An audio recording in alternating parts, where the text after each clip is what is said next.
రైతు సోదరులందరికీ నమస్కారం అండి. ఈరోజు మనము చీనీ పంట గురించి, బత్తాయి పంట గురించి ప్రతి ఒక్క విషయము చెప్తానండి. అలాగే మీరు చీనీ రైతులైతే వీడియో ఎండ్ వరకు చూడండి. అలాగే చీనీలో వచ్చే ప్రతి ఒక్క సమస్య గురించి చెప్తానండి. చీనీలో మనకు అండ్లు ఎలా ఎన్నుకోవాలి, తర్వాత అండ్లు నాటే సమయంలో జాగ్రత్తలు, తర్వాత ఎరువుల మోతాదు, తర్వాత కొమ్మల కత్తిరింపు, ఎలా చెట్లు వాడు పెట్టాలి, అలాగే నీటి యాజమాన్య పద్ధతులు, సమగ్ర ఎరువుల యాజమాన్యము, తర్వాత పూత రాలడం, పిందె రాలడం ఎలా మనము అరికట్టాలి, మనకు అలాగే కాయలు ఎలా పక్వానికి ఎలా కనుక్కోవాలి కాయలు కోయడంలో, అలాగే సస్యరక్షణ, అలాగే మనకు వచ్చే తెగులు గురించి ప్రతి ఒక్క విషయము చెప్తానని ప్రతి ఒక్కరు చీనీ రైతులు మీరు వీడియో ఎండ్ వరకు చూడండి. వీడియో నచ్చినట్లయితే ప్లీజ్ లైక్, షేర్, సబ్స్క్రైబ్ అండి. ప్రతి ఒక్క రైతుకి పేరు పేరున అడుగుతున్నాను, దయచేసి సబ్స్క్రైబ్ చేసుకోండి ఛానల్ని. ఈరోజు మనము చీనీ బత్తాయి పంట గురించి తెలుసుకుందాం. సాధారణంగా చీనీలో ముఖ్యంగా మనం గమనించినట్లయితే ఎక్కువగా రాయలసీమ ప్రాంతాల్లో జైను, బటావియను, రంగపూర్ వంటి మొసంబి ఇలా అండ్లు పండిస్తారండి. ముఖ్యంగా మనకు రాయలసీమ ప్రాంతాల్లో అంటే రకాలు మనకు ప్రాంతానికి అనుగుణంగా రకాలు వేస్తారండి. ముఖ్యంగా కోస్తా జిల్లాల్లో మనకు బటావియన్ సాగు చేస్తారు. తెలంగాణ ప్రాంతాల్లో మొసంబి, అలాగే రాయలసీమ ప్రాంతాల్లో కూడా మొసంబి కల్టివేట్ చేస్తారు. రంగపూరు, జంబీరి రకాలు కూడా మనకు కల్టివేట్ చేస్తారు. మొక్కల ఎంపిక ఎలా చేసుకోవాలంటే, చీనీలు అయితే రంగపూర్ నిమ్మపై అంటే రంగపూర్ నిమ్మ చెట్టుపై అంటు కట్టింటారండి. అది కూడా మనకు వైరస్ తెగులు లేని అంట్లను మనము మొక్కల్ని ఎంపిక చేసుకోవాలి. మనకు అంట్లు ఎంచుకునే సమయంలో మనకు వేరు నుంచి 15 సెంటీమీటర్ల ఎత్తులో కట్టిన అంటు కట్టిన మొక్కల్ని ఎంచుకోవాలా. అది కూడా 6 నెలల నుంచి 10 నెలలు కలిగిన అంట్లు మాత్రమే, వయసు కలిగిన అంటు కట్టిన వయసున్న అంట్లు మాత్రమే మనము ఎంచుకోవాలా. అలాగే మన చీనీలో అంట్లు నాటే సమయంలో అంటే కొత్తగా మొక్కలు పెట్టే సమయంలో తీసుకోవాల్సిన జాగ్రత్తలు ఏమంటే, నేల మట్టం నుంచి 15 సెంటీమీటర్ల ఎత్తులో ఉండాల అడుగు భాగం. అంటే మనకు డెప్త్ నుంచి 15 సెంటీమీటర్లు ఎత్తులోనే ఉండాలంటే, ఇప్పుడు వేరు లోపలికి వెళ్ళేసి మొదలు నుంచి 15 సెంటీమీటర్లు మొక్క బయట ఉండాలి. మొక్కలను కూడా మనం సాయంత్రం వేళల్లో నాటుకోవాలండి. అలాగే మొక్కలు నాటిన వెంటనే దానికి సపోర్ట్గా కట్టాలి. ఏదైనా చిన్న ఎదురుబర్రలు ఉంటే కట్టుకోవాలి. చీనీ మొక్కలో మనకు 6x6 మీటర్ల దూరంలో నాటుకోవాలండి. మొక్కలు నాటడానికి ఒక రోజు నెల ముందే మనం 1x1 మీటర్ సైజు గల గుంతలు తొగి ఆరబెట్టుకోవాలా. ఒక నెల ముందే ప్రతి గుంతలోనూ మనకు 40 కేజీలు పేడెరువు, అలాగే 1 కేజీ సూపర్ ఫాస్ఫేట్ కలిపి నింపుకొని మనం మొక్క నాటుకోవాలి. వయసును బట్టి మనము ఎరువుల మోతాదు పెట్టుకోవాలండి. నేను కాపు ఉన్న చెట్ల నుంచి చెప్తాను. పశువుల ఎరువు 4 సంవత్సరాల నుంచి మనం కాపు పెడతాం కాబట్టి 4 సంవత్సరాల చెట్టు చెప్తాను. చెట్టు వయసు పెరిగే కొద్దీ మన డోసు పెరుగుతుందండి. 4 సంవత్సరాల నుంచి చెప్తాను. 35 కేజీలు పశువుల ఎరువు చెట్టుకి చెప్తాను డోస్ అండి. దాని ద్వారా మరి ఎన్ని చెట్లు ఉంటే అంత వేసుకోండి. 4 సంవత్సరాలకి పశువుల ఎరువు 35 కేజీలు చెట్టుకి, యాపిండి 6.5 కేజీ, యూరియా 1300 గ్రాములు, ఎస్ఎస్పి సింగిల్ సూపర్ ఫాస్ఫేట్ 1750 గ్రాములు, ఎంఓపి మ్యూరేట్ ఆఫ్ పొటాష్ 600 గ్రాములు మన చెట్టుకి మనం వేసుకోవాలి. అలాగే మనకు పాదులో మొక్క పెరిగే కొద్దీ మనం ఎరువులు కూడా మనము నీళ్ళు ఎక్కడ కారుతున్నాయో లీటర్ కొమ్మల కిందే మనం ఎరువులు పెట్టాలండి. మనకు అంటే మొదలుతో ఎరువులు పెట్టకూడదు. మన కొమ్మల కింద వాటర్ ఎలా కారుతాయో, డబల్ లీటర్ ఉంటే డబల్ లీటర్, సింగిల్ లీటర్ ఉంటే సింగిల్ లీటర్ వేసుకొని ఎక్కడ నీళ్ళు కారుతున్నాయో మనం అక్కడే ఎరువులుగా వేసుకోవాలి. ముఖ్యంగా మనం కొన్ని ఎరువులు మనకు పేడ ఎరువు, అలాగే మనము నత్రజని ఎరువులు, పొటాష్ ఎరువులు మనం ఇస్తాం. కానీ కొన్ని మైక్రో న్యూట్రియన్స్ మనకు లోపం ఉంటుంది కాబట్టి అవి కూడా కలుపుకోవాలండి. F6 అలాగే బోరోసాలు, magnesium sulphate, ferrous sulphate, zinc sulphate మనం ఎరువుల్లో కలిపి పెట్టాలి ప్రతి చెట్టుకి. అలాగే మనం ఎరువులు 2 సార్లు పెట్టుకోవాలండి. మొదటిసారి డిసెంబర్ జనవరి మాసాల్లో, రెండోసారి జూన్ జూలై మాసాల్లో వేసుకోవాలి ఎరువులు.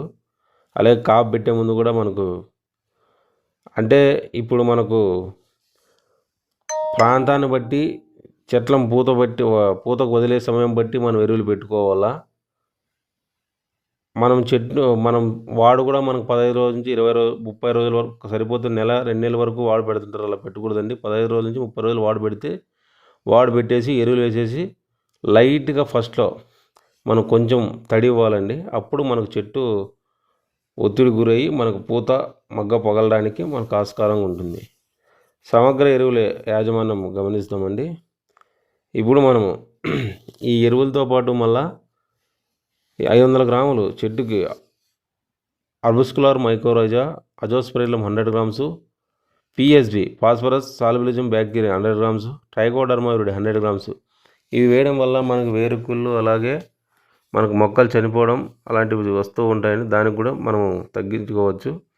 అలాగే మనకు న్యూట్రియన్స్ లోపం వస్తే పల్లాకు వ్యాధి వస్తుందంటే అదే జింక్ లోపం శంకు పోతూ ఉంటుంది. దీనికి 5 grams per litre zinc sulphate. తర్వాత మెగ్నీషియం మనకు ఆకులు మధ్యలో పొచ్చగుండి మనకు ఈ నెలంతా పసుపు కలర్లో మారుతుంది. దీనికి మెగ్నీషియం సల్ఫేట్ 2 గ్రామ్స్. అలాగే ఆకులన్నీ తెల్లగా మారుతుంటాయి. దీనికి ఫెర్రస్ సల్ఫేట్ ఐరన్ లోపం కాబట్టి దీనికి ferrous sulphate 2 grams per litre.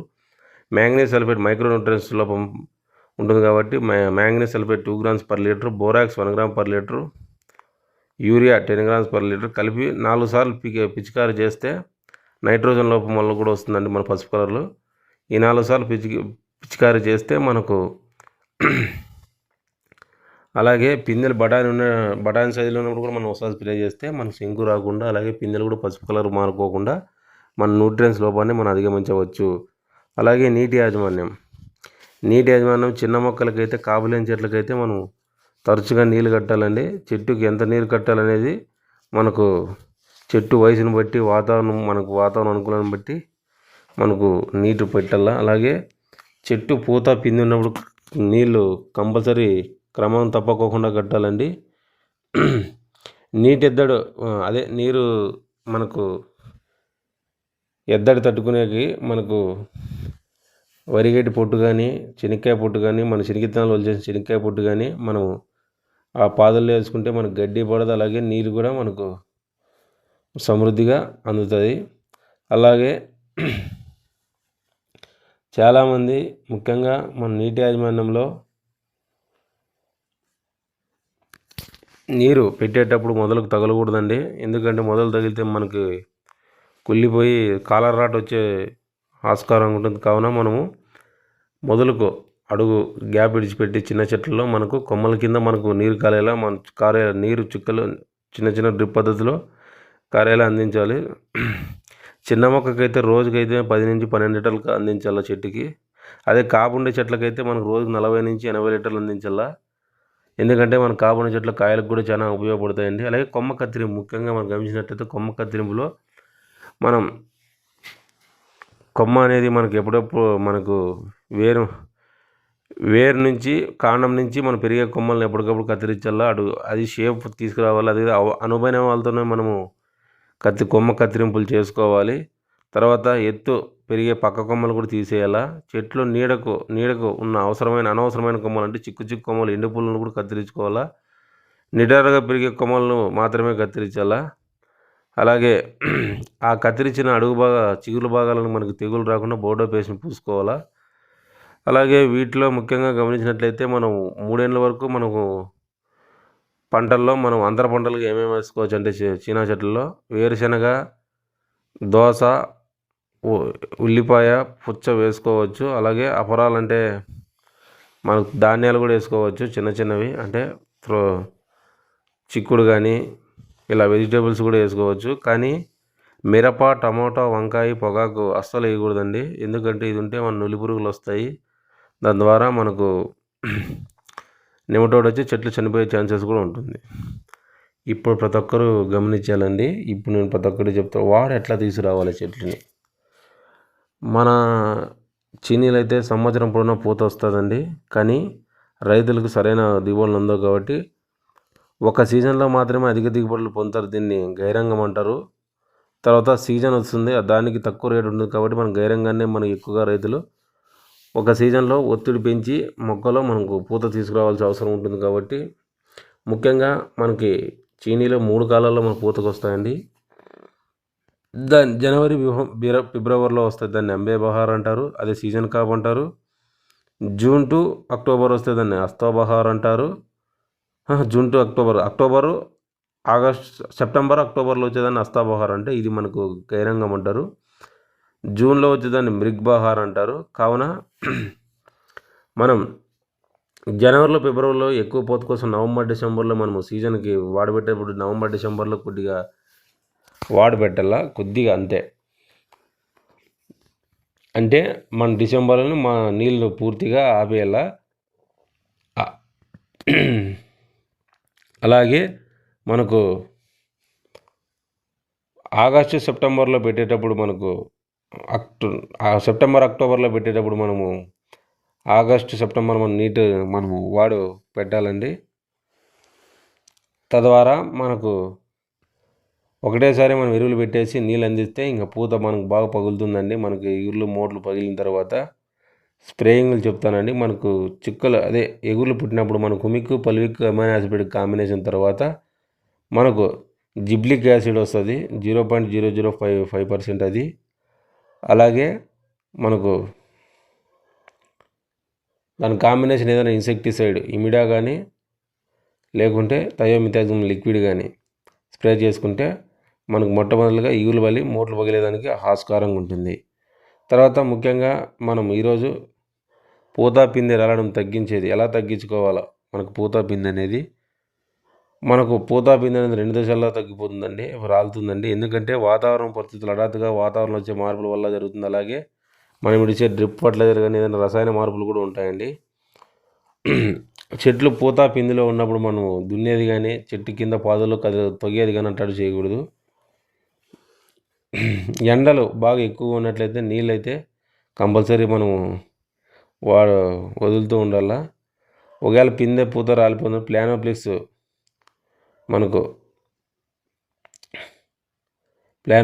మనకు స్ప్రే చేసుకోవాలా. అలాగే పిందె కొంత గోళీ సైజులో ఉన్నప్పుడు మనకు పొటాషియం సైనేట్ అని వస్తుందండి. ఆ సైజులో మనం స్ప్రే చేసుకుంటే కాయ ఫినిషింగ్ కానీ కాయ క్వాలిటీ కానీ మనకు ఆస్కారంగా ఉంటుంది. అలాగే మన చీనీలో ముఖ్యంగా గమనించినట్లయితే